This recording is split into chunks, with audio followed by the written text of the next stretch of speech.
शिवसेनेनं केलंय। राहुलच्या भोजन बैठकीमध्ये उद्धव ठाकरेंना 6व्या रांगेमध्ये बसवण्यात आलेलं आहे। काल राहुल गांधींच्या निवासस्थानी भोजन बैठकीचं आयोजन करण्यात आलेलं होतं आणि यामध्ये कमल हासनच्या सुद्धा मागे चक्क ठाकरेंना बसवण्यात आलं। शिवसेनेच्या प्रवक्त्या शीतल म्हात्रेंनी फोटो ट्विट केले।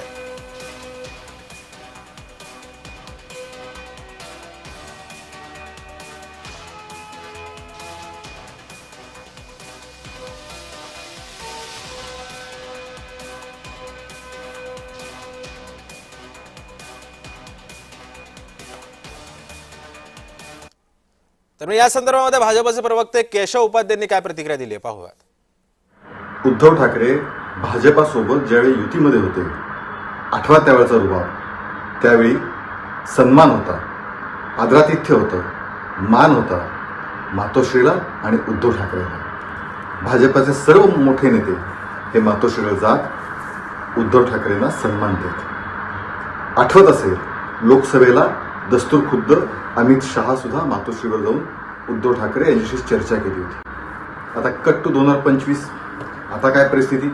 हिंदुत्व सोडलं, विचारधारा सोडली आणि आता काँग्रेससोबत राहिले। गेल्या 2-3 वर्षामध्ये कधी आठवलंय माननीय बाळासाहेब ठाकरेंना काँग्रेस नेत्यांनी हिंदू हृदय सम्राट म्हटलंय? कधी आठवलंय काँग्रेस नेते बाळासाहेब ठाकरे यांच्या स्मृतीस्थळावर जातात? कधी राहुल गांधी, सोनिया गांधी मातोश्रीला आल्यात?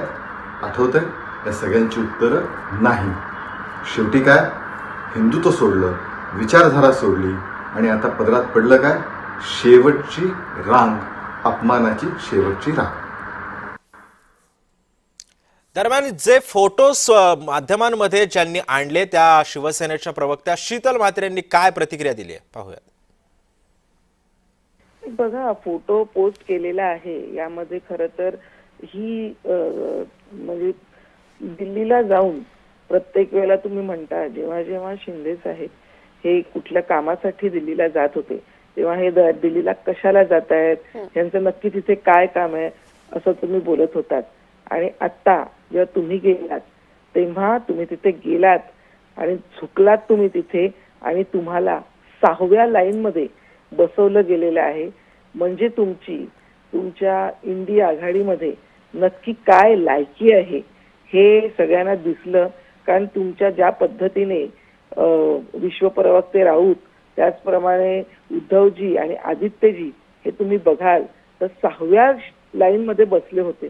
त्यांच्या पुढे बाकीच्या सगळे इंडिया आघाडीतले सर्वजण बसले होते, सगळ्या पक्षाचे मुख्य बसले होते, परंतु तुम्हाला मात्र शेवटच्या लाईन मध्ये बसवलं गेलं।